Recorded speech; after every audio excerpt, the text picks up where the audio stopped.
Rebecca Romney is the manager of Bauman Rare Books' Las Vegas gallery, located in the shops at the Venetian Palazzo, is what it's called, the Grand Canal shops. Which is a very upscale shopping mall that's connected to an upscale casino, hotel. Yeah, okay, right smack on the strip. That's right. Welcome to the Bibliophile. Thank you. Getting paid to be around books and to research the books that you have sounds like a fantastic job. That's exactly it. Yeah. My job is to take care of these books, to research them, and to talk with people about them all day. And sell them. Yeah, well, but selling just comes from talking with people about them. If they really love books and they have the disposable income, there's not really much selling that happens because people buy the books because they love them, and I'm not going to convince them whether or not they love that book. I suppose what you do is give them a rationale for their love. Yeah, I do. And the other thing, too, is I make it practical.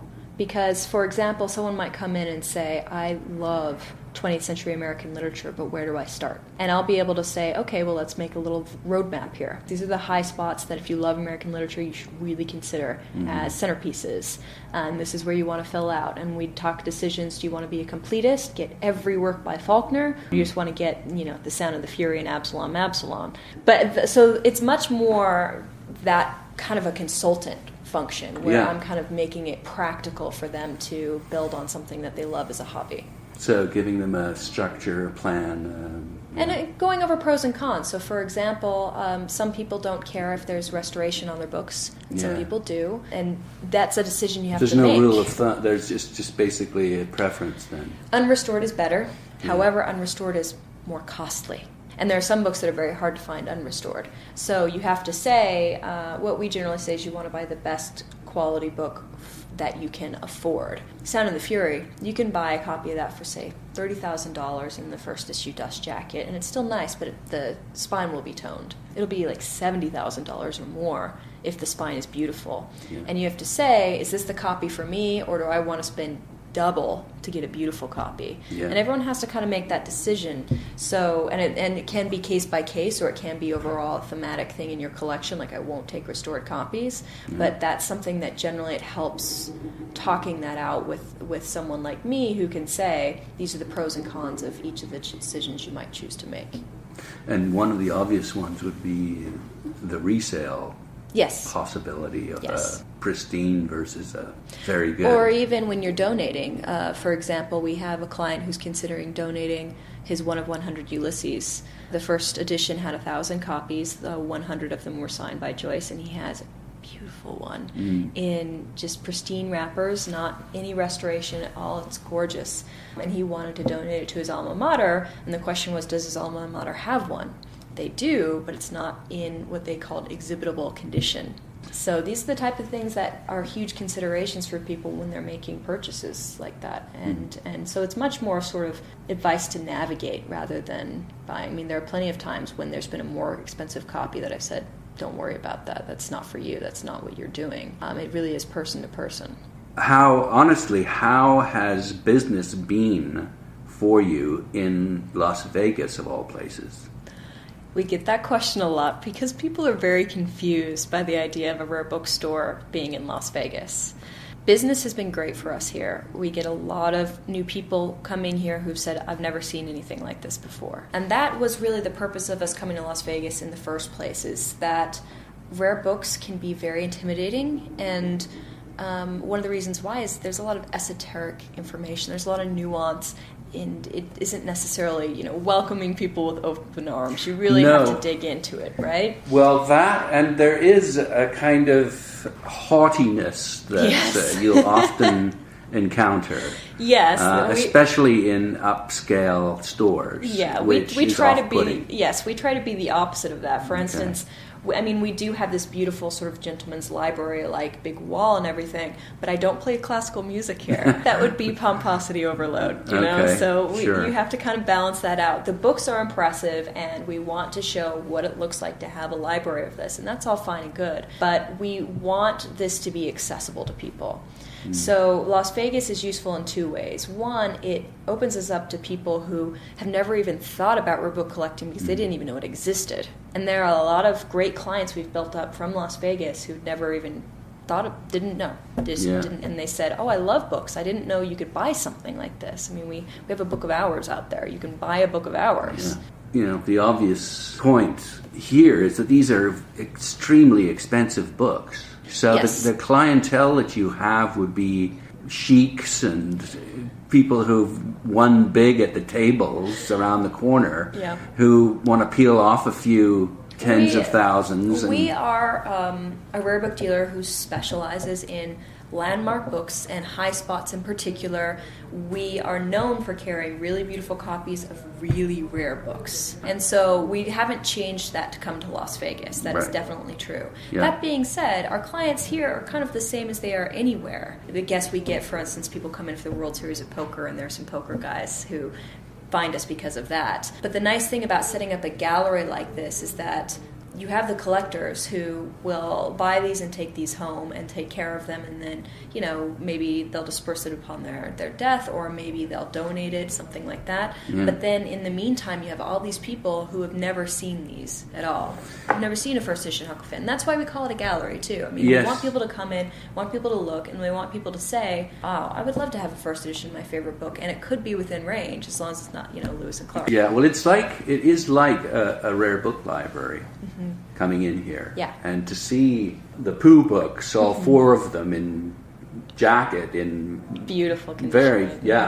That's exciting for a bibliophile. Yeah. And it's amazing that you can do that by sort of strolling in off a mall. Yes, we kind of joke here that we're probably the only place in the world where you could buy a Shakespeare folio at 10:30 at night. So how late do you open until then? Well, we have the hours of the hotel casino, so we're open from 10 in the morning until 11 at night, until midnight on weekends, and we're open 365 days a year. It is funny, though. We thought these late hours would be just useless. We thought no one would be coming in at 8 o'clock at night. Everyone would be going to dinner and then going back to their room or whatever. And the first week we were open, we sold a Huck Finn at 10:30. You know, about half hour before close. And we thought, oh. Well, and I can't help but think it's because someone's just won big at the table. And that guy was actually someone who wanted to start collecting, and he went from there to collect more Twain. But we have had people come here and say, oh, I'd love that, and then they'd come back. I love that because casinos do a lot to make sure you don't leave with your money, right? But if you take this, I mean, it's something that you love, but also if you want to sell it 10 years down the road, you know, you're kind of recouping your losses in many cases. Well, especially if it's a landmark. Yes. As opposed to, you know, some of the secondary stuff that the authors may have written. Yeah, exactly. A lot of the type of things that we carry are more on the safe side as far as that goes. Okay. Another thing that we see that I love is there are a lot of weddings in Las Vegas. And so the couple will come in maybe before they're getting married that night or something, and they'll see this, and one of them will freak out over a book, and the other will get it as a present. Things like that happen here a lot. A lot of celebrations happen here, a lot of occasions and events, and we're able to be part of that. Okay, that's pretty warm and fuzzy. It is, well, but it's not the reason we came here in the first place, but it has been one of those side benefits that's nice. Well, it's an admirable risk that you've taken, I must say. Yeah, I can't tell you how many. I mean, even now we get it a little bit, but when we first opened here, how many people, you know, other book dealers would say, how's that Vegas thing working out for you? Very skeptical. Yes. But again, most of the people who come here tell us, they say this is a breath of fresh air. We get so many people who come in from conventions. They're not here to gamble or anything like that. They're here for something else, and they see us and they say they want to collect or something. On the other hand, there are plenty of gamblers too who also do like books. The just sheer amount of traffic Las Vegas sees allows us to just show this to lots and lots of people, and maybe only one edge of that bell curve is going to end up becoming collectors with us. In the meantime, everyone gets to see us, and we get the collectors as well. Well, you're pioneering in a way, I suppose, or you're sort of trying to introduce this wonderful field to a new market. Yeah, so many people just don't know. I mean, they have a general idea of a first edition, that it's collectible or that it's a signed book. But, for instance, a lot of people don't understand dust jackets and things like that. And those are very simple things that you can explain that are also really exciting to explain in this environment. You know, if you have a Gadsby jacket, it's really exciting.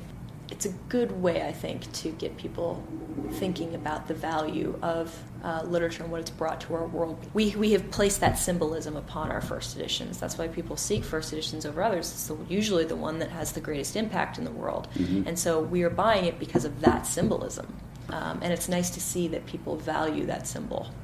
It is, but on the other hand, there's all sorts of stories where you hear that books are not fetching what you would think they might.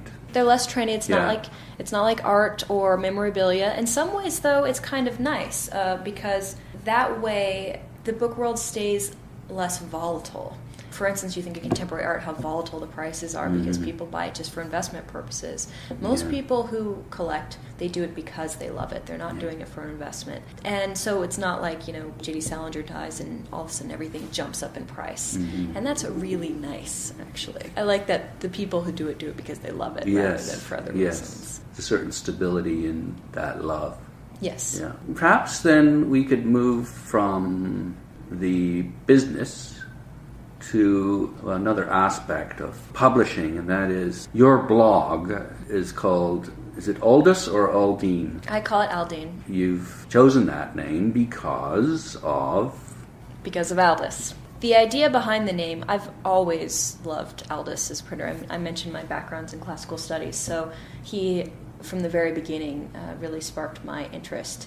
And I did a lot more research on him just in my own time because I liked him, because he was one of those Renaissance printers who was able to disseminate these manuscripts. I mean, there's a lot of history behind what's going on there. You have the fall of Constantinople turning into Istanbul, and you have a number of Greek scholars with manuscripts coming west, and surprisingly, these are some manuscripts that people didn't know existed in Italy, but that had been in the Byzantine Empire this entire time. So his dates again were? He was born around 1450 and died around 1515. You'll have to double check me on that, but it's the second half of the 15th century and about the first decade or so into the 16th. And of course his sons did take on after him, so the Aldine Press does exist through the 16th century. And so why is he so important then? He was just in the right place at the right time in some ways, because he was the printer there when a new manuscript was discovered. Instead of all these scholars all over Europe having to travel down to see it or never getting to see it, any new information that was discovered, he could print it, and suddenly all the scholars in Europe would have access to it through a printed book. So information dissemination was a huge part of why the Renaissance was a Renaissance. And that happened a lot through printing productions like Aldus. Aldus was one of the most popular and successful at this, and that's kind of one of the reasons we know him today. Not only did he create some really wonderful typefaces, or at least ones were created under his sort of auspices, like Griffo's types. The italic type, for example, his Greek type was really great too. Well, he was a lover of the Greeks. Yeah, he was a scholar himself. This is the era when the person in charge, he was sort of this master printer, had to be able to edit things himself as well, and he could read Latin and Greek, and he was a huge part of that too. His whole printing production, it was a little bit like a modern salon or something. A lot of literary characters would come. It's like Froben in the 16th century and Erasmus. This is where the popular authors of the day, or the scholars who were coming up with new manuscripts and wanting to disseminate new ideas, anything new happening in letters would happen at a printing press like Aldus's. What do you mean happen? They would...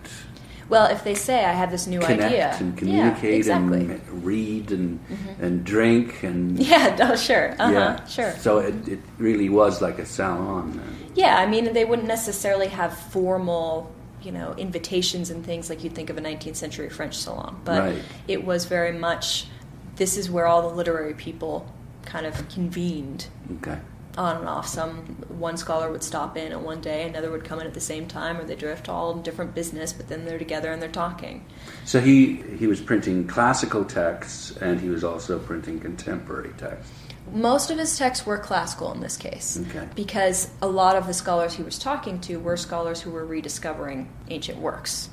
Because of not only the Byzantine fall, but they were just actually going through monasteries and things even in Italy and discovering a bunch. I mean, there are famous examples of Boccaccio, for example, finding amazing manuscripts. So it was still that environment. So a lot of it is Renaissance rediscovery at this point. The other thing that's really interesting about Aldus is you probably know him as famous for disseminating the octavo version of the book in the pocket volume. And that speaks to the same idea, which is we want this to be very easily spread. This is something you can take with you wherever you go. It's very convenient. Yeah, a pocketbook. Yes, very convenient. I mean, Like the Everyman, the first Everyman. Yeah, I mean, at this point, still, they're going to be very expensive. You have still a very specialized group of people who are going to buy them, who can even read Latin and Greek.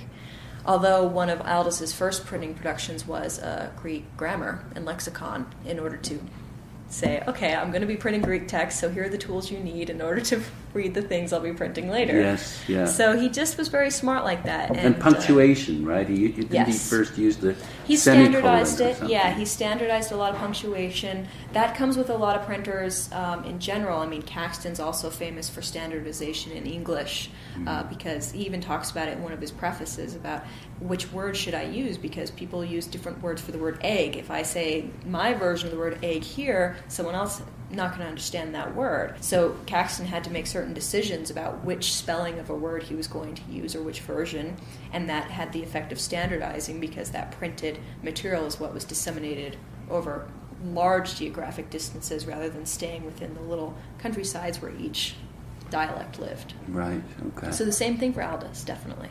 And he was just famous as a kind of a popularizer, and that was very, very successful. He died poor, though.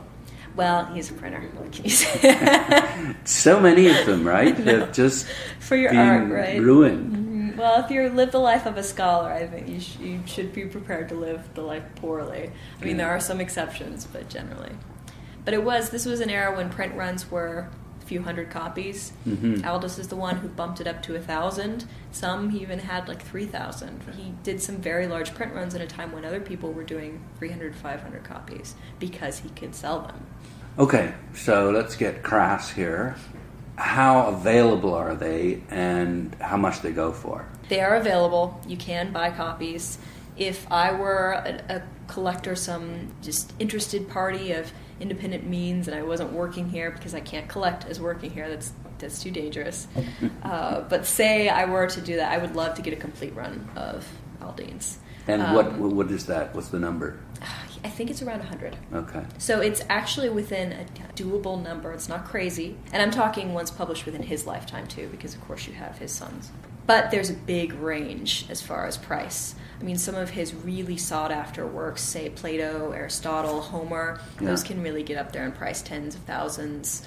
I don't know if any get quite to 100,000, but certainly in the high tens of thousands. And again, obviously, it's conditional upon the condition. Right. But what's an average price for an Aldine? You can in the thousands. You can get Aldine books in the thousands. Okay. You have to be careful about that, though, because there are pirated editions, particularly starting around 1500 and onward. He was popular enough that other printers started taking notice. And so you'll see an Anchor and Dolphin, and you'll think, oh, that's an Aldine. And it may not be. You have to be careful about that. Yeah, okay. So. And now, what is it about the books that are so appealing? Well, for me, the big thing is I have the interest in classical works. I love the idea of getting an Editio Princeps of Aristotle, because that was the first time it was published in Greek. Before that, you get it in Latin. So Aldus was famous because he had the Greek font. He was famous for printing a lot of Greek works in the original language. And again, my background in linguistics, I am very big on reading something in the original. And Aldus felt that way as well, and that was important enough to him. That was a big part of what he did. Which is why it would be so popular, because everyone would want, or every scholar would want to be able to do that. And also Greek and Latin were both spoken fairly... Right, much more in range of learning in that time. What about the books as objects? Is there something particularly appealing about them? Well, one thing that kind of seems obvious, but it should be stated, is that when you're holding a book from the 15th century, the weight of it hits you. And you can say that, oh, this book's from 1470, and that sounds really impressive, but holding it is a different thing. It just is. That's why we have this gallery. You hold the book, and it's a different experience. You're holding it, so what? Well, the symbolic impact, I think... But that goes for any book. I'm asking about these particular... It does, but in this book, what you're dealing with is you're dealing with the fonts that Griffo created, for example. Like today, there are fonts that are based on him. So Bimbo is actually a good example of a font that's popular today that was based on one he did for a scholar named Bimbo. So you have ones that are based on it, but they're not the same. And what you're dealing with there is you're dealing with different typography, and really beautiful typography. You're dealing with different page design. You're dealing with different type of paper. We don't make paper with the materials they make them today. Today, as you probably know, we're dealing with wood pulp, which starts being pushed into paper production in the 1840s. Yeah. Before then, you're looking at cotton rag. So you have completely different tactile experience, completely different visual experience. These sort of things are what impress upon you that this was made in a different time. Okay. And what was that time? This is the time of rediscovery. This is the time when people were able to say, not only look what I found, but I get to tell everyone about it, which was not the case before printing, or at least not very easily. What about the covers? Are they vellum or? Generally vellum. Limp vellum is what you're likely to see Aldus printings in. There are exceptions. I mean, one of the great early collectors who was a big fan of the Aldine press is Jean Grolier, French. And the Grolier bindings, where he had those custom made. Even early on, that's the way that binding was a different business than printing. And so obviously you would have your sheets, particularly for shipping to someplace like France, they would be shipped white. So without any boards or anything, it all just kind of loose pages. Mm-hmm. And then the binding would happen. But the most typical popular binding at the time would have been a limp vellum. So that's what you're likely to see Aldine books in. You'll have exceptions like Grolier, but... Anything else about them that excites you? I think we've covered a lot of it. I love that Aldus was not only a printer, but he was a scholar. He saw very early on in the history of printing in the West what the press could do for the world in disseminating this information. I mean, I think it's easy in retrospect to say, oh, look, the printing press, and of course it spreads this information, now everyone knows. But at the time, for instance, one of the reasons why printing took off in Venice but not in Florence in the 15th century is because in Florence, the Medici were obviously kind of in charge, and they didn't like printed books. They had a huge collection of really amazing collection of manuscripts. Yeah. So people followed their lead. Because their knowledge physically is power, right? Yes. So in Florence was a little bit behind. You had a lot more interesting things happening in Venice because simply of trends. And Aldus was just kind of on the trend of history there. He really understood not only the capabilities of the format, but also what it would mean to reach new people. And I mean, that's the reason why I call the blog what I do, is because I'm hoping that I can make literature accessible. I hope it can reach new people. I write a post about a book and I hope people say, oh, I want to revisit that, or I've never heard of that.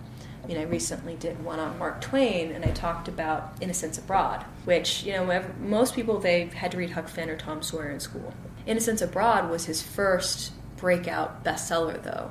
That was what he was known for. Before he did Tom Sawyer, which he was really on the fence about with Tom Sawyer, he's like, is this a kid's book? Is it for adults? I don't know if I want to be a kid's author. That was a long, big struggle for him. In retrospect, we see him as an author of Tom Sawyer and Huck Finn. But at the time, he was famous for his humor, for his humorous lectures, and his lectures were based on his travels. And so his humorous travel essays, like Innocents Abroad, were what he was famous for. And so people forget that. People forget that. People don't know that. And so, I did a post about Innocents Abroad and took a couple quotes from it that I really liked. And my hope is that someone will see that and say, oh, I liked Huckleberry Finn, and that is really cool. I didn't know that. And then they'll go pick up the book and read it. That's kind of the idea. With your posts, do you also talk about the history of the publishing and printing of that book, or do you just focus on the content?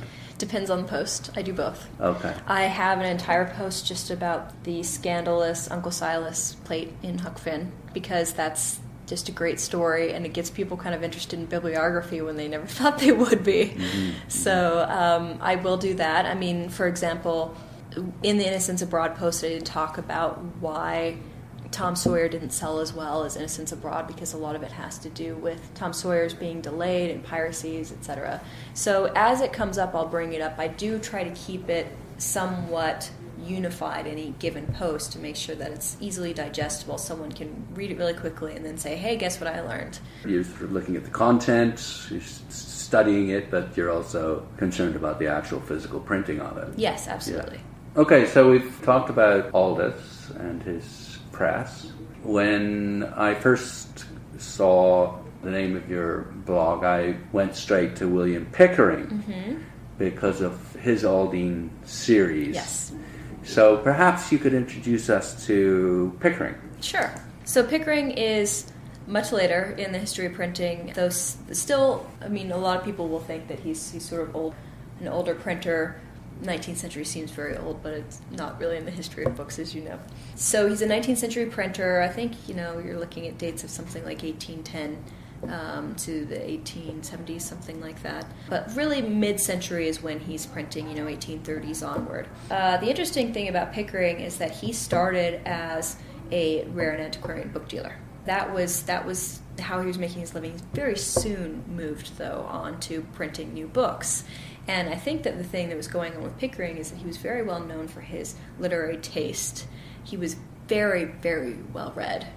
And he not only loved printing the classics, I think that's where he was well read, but he loved finding what new authors would be classics later. I mean, he became the publisher of Coleridge, for example. Blake as well. Yeah, yeah, for at least the typeset version of Songs of Innocence. So he really cared about pushing literature into the future while still holding on to the classics, because I think it was clear in his mind that the classics are what got him excited about literature and got him wanting to know what's going to be next. So he wanted to kind of be on both sides. Sure. Initially started with the one because that was his education, and then he kind of moved on the other. And what's really interesting about Pickering, I mean, he had a number of kind of innovations that made him popular. There's the idea of the cloth-bound binding, for example.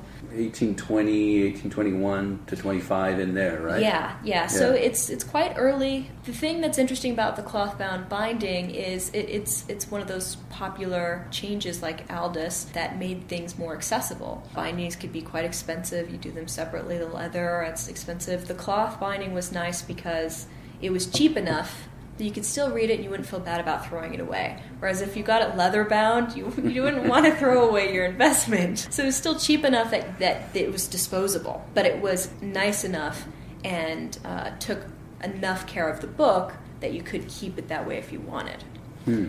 So that's the balance that the cloth-bound binding gave to the world, and why it's sort of taken on from there. It's very, very useful to kind of balance those two.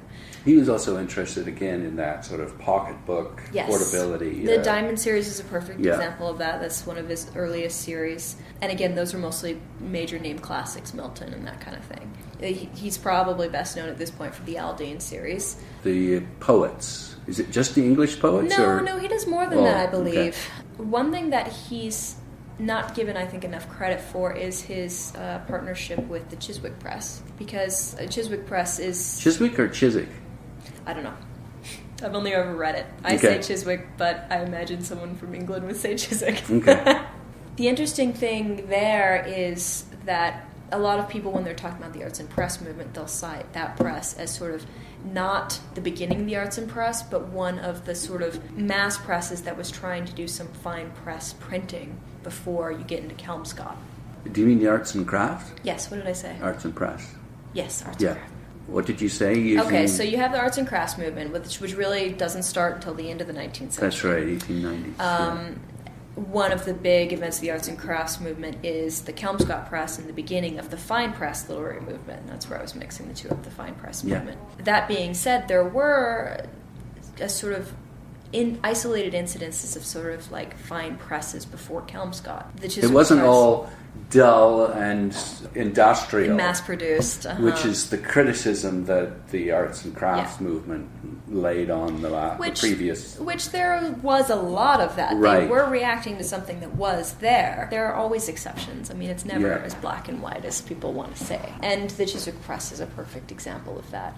One of the things that we handle a lot, which I love, is I don't know if you know Henry Shaw, the author scholar. He did a lot of medieval work, and one of the great things that he brought to publishing in the 19th century was he wanted to create these very, very visual works of medieval scholarship. And it was Pickering with the Chiswick Press who published these. And sometimes, I mean, you get into color lithography a little bit later, but in the beginning you're talking really nice lithography, sometimes color, wood engravings. Right? Yeah, they would hand color it too in the beginning. Yeah. So I think we even have it here. I'll show you a copy of Shaw's Dresses and Decoration in the Middle Ages with hand coloring. And it's been heightened with gum arabic, and it's really a beautiful thing. So Pickering, he did the popularization thing. There are a lot of things that he did, the diamond series and the cloth bindings that were meant for popular use and to spread it, to be interest in these books. But then he also clearly did really care about quality, and he really did care about the book arts.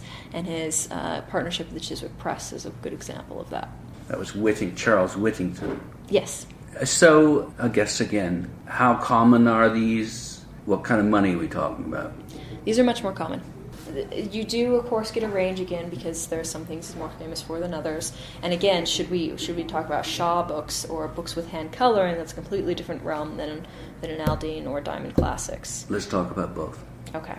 So the Shaw books, you're looking into mid-thousands, probably. I mean, I think our Dress and Decoration's $3,500, so it doesn't get too much up there. The large paper edition, that's more like $5,000-$6,000. Ackerman's a little bit earlier, but you have these really beautiful aqua tints that he did, and those get into over $10,000. The Pickering books, like the Aldine ones, those ones tend to stay under $5,000 for the most part, and that probably sounds like a big range for you. Well, I was going to say, I mean, I've seen them for $100. You can get way low. But again, one thing to keep in mind with those is that there are multiple editions of any given. So you have a second Aldine edition, a third Aldine edition. That will make a difference in the price too. If you're talking about the first Aldine edition of Byron, then it's going to be a little bit more. Things that make a difference for something like that too is binding condition and how popular they are. One thing that he was really well known for besides the Aldine is like his Book of Common Prayer copies that he did. Yeah. So something like that's going to get a little bit higher than hundreds. Okay. Not high into the thousands, but could get higher into than the hundreds. And they're so beautiful in the hand, aren't they? They sort of just sit there, and they're, I don't know, it had a sort of sense of being solid and well made and nice to possess. Yeah. Yeah. No, I think that is a testament to Pickering's own priorities. He cared about the design. He cared about how it would feel in your hand. And in some ways, too, that shows him as one of those shining exceptions during this mass industrial age. He is trying to be popular. He is trying to sell a lot of books. The cloth-bound volumes, that's exactly trying to, make use of the growing literary class. On the other hand, he still did care about the book art side. He did care about creating a really nice product. Mm-hmm. I like the anchor and the dolphin. It's speed, but with strength and solidity as well. Deliberation, yes. Festina lente. That's something else I do like about the Aldine Press. This applies to Pickering too. I mean, they're two peas in a pod here, where they felt they were on a mission to give people access to these texts. Mm-hmm. And they knew that was so important to get them out there, and yet at the same time, they couldn't go too fast, because if it's not a great edition as far as how it's edited, things like that. Both Pickering and Aldus were known for picking excellent editors and having sharp editing. You could say that of Dent and the Everyman series as well. They had, I think it was Isaac Disraeli who was the editor, and real attention to detail, to quality. And then you look at Penguin, and they had Paschold, this famous German designer. Again, these books were in many cases stitched paperbacks, he wanted to get them into the hands of the general public for under the cost of a pack of cigarettes. Exactly, that's the balance, right? I mean, Yeah. William Morris said he wanted to do the same, but he wasn't all that practical with it. He really had these socialistic ideals, and yet you had to be pretty well off to be able to afford his books. Exactly. Yeah. Whereas there are other people who kind of accomplish that, and it is a difficult balance, and so I hate to fault him completely because that's a difficult thing to do. So, it's amazing that people were able to accomplish that to a certain point, because you want to get out as much as possible, and yet you need to make sure everything is as high quality too. So I suppose that's, just to summarize, in a way, these printers, scholars, were successful for a time anyway, because they were concerned about the quality of the workmanship, the artistic merits, but also they were able to get a whole heck of a lot of them out the door. Well, and I think you can see too in this environment why those types of people appeal to me, because you have someone who cares about the scholarly side and wants to make sure that everything is pinpoint, perfect, accurate, and in the case of us, the highest quality condition, that kind of thing for us. And on the other hand, you want to give as many people access to it as possible, which means on our end, making it accessible. And there are many different ways to do that. Pickering makes it accessible in cloth-bound bindings, or Diamond Series. Aldus does it by creating his Greek grammar. There are different ways to make things accessible and yet high quality at the same time. Yeah. So that, you can see why it would appeal to me. It's a very similar thing. Just before we leave, or I leave you, I love to find out or to learn about areas of collecting, and based on our conversation, that are affordable, that will give you beautiful books that maybe not that many people know about. Does anything kind of pop into your mind? Well, I would really encourage, if people are interested in that, I would really encourage people to explore private presses in general. There are some private presses that have become very celebrated, that their books get very expensive. Of course, Kelmscott's an example, Duff's Press and that type of thing. But there are a lot of others that do some really beautiful work. Like what? Let's see, what are ones that kind of go lower? The Vale Press is one. Sure. I mean, you will be surprised, though, how many tiny... Even the Black Mountain Institute here in Las Vegas at UNLV, they have a press, and they do really beautiful deluxe signed limited editions. And they want to move them. I know they've got a lot of them on hand right now. Yes, they do want to move them. So there's a plug for Black Mountain Institute. Yes. That's the exact type of thing, I think, that is really appealing. And I personally think that the more that we move into the digital age, the more that when you're talking about a physical book, you're going to be talking about something like that. Paperback trade editions will be replaced for the most part by the convenience of digitizing them and being able to carry them anywhere, etc. But the private presses are doing something that is exclusive to that medium. And I think that you could actually have a great flowering of private presses with this transition, because what people realize is they look at digital books and they say, okay, what does this offer that a print book can't? And then they do the same thing. What does a print book offer that a digital book can't? And this type of thing and fine presses sort of embody what a digital book can't do. There's a more sensory experience. And that's not to say, again, that there are not benefits to digital books. I don't want to come off, people think, oh, you must hate the Kindle. I don't want to come off like I hate technology, not at all. There are pros and cons in each medium. And I think that as one medium gains ascendance, there's always action-reaction. There's going to be reaction from the other medium that's doing the same type of texts to say, this is what we can do that you can't. So I think that fine presses are some of the most exciting things to look into right now, personally. Can you could given us one example? Yeah, Black Mountain, I like that one. And there are other, if you want to go back earlier, because we don't do a lot of super contemporary fine presses. So when I come across them, it's more because I'm curious and I see them. Or, Black Mountain, I know because we're here. But if you want to go earlier, the type of things that we would handle that are still definitely within range for people, sort of a private press, more fine press, is the Limited Editions Club. Yes, and they got some very interesting, sort of high-profile people involved at some of them, didn't they? So those ones can get more expensive. For instance, Matisse illustrated Ulysses. Picasso did Lucistrata, and those ones are more expensive. But one thing that I really love about the Limited Editions Club is the range that they do. They don't only do kind of the greatest hits of any individual author, they do a lot of the more obscure titles, and they really experiment with all the different illustrators that they get. So the Limited Editions Club is just mammoth. There's so many things you can explore there. Yeah. But there are a lot of presses like that. Well, the Nonsuch. Oh, I love Nonsuch. Just more recently in Canada, there's the Barbarian Press. They produce some magnificent stuff. I don't think I've ever seen any of those. See, and I love that. It's not the type of thing I handle as a dealer because we tend to do true firsts. But I think that if someone is looking for things, now to collect, and if they're interested in fine presses, you can even just explore by geography. Say you want to focus on California presses, there's plenty to go off of just from that, and I think it's a very worthy pursuit.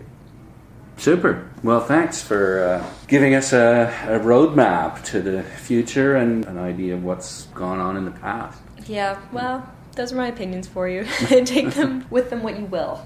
Very good. I've been speaking with Rebecca Romney, who is the manager of the Las Vegas gallery of Bauman Rare Books. Thanks again.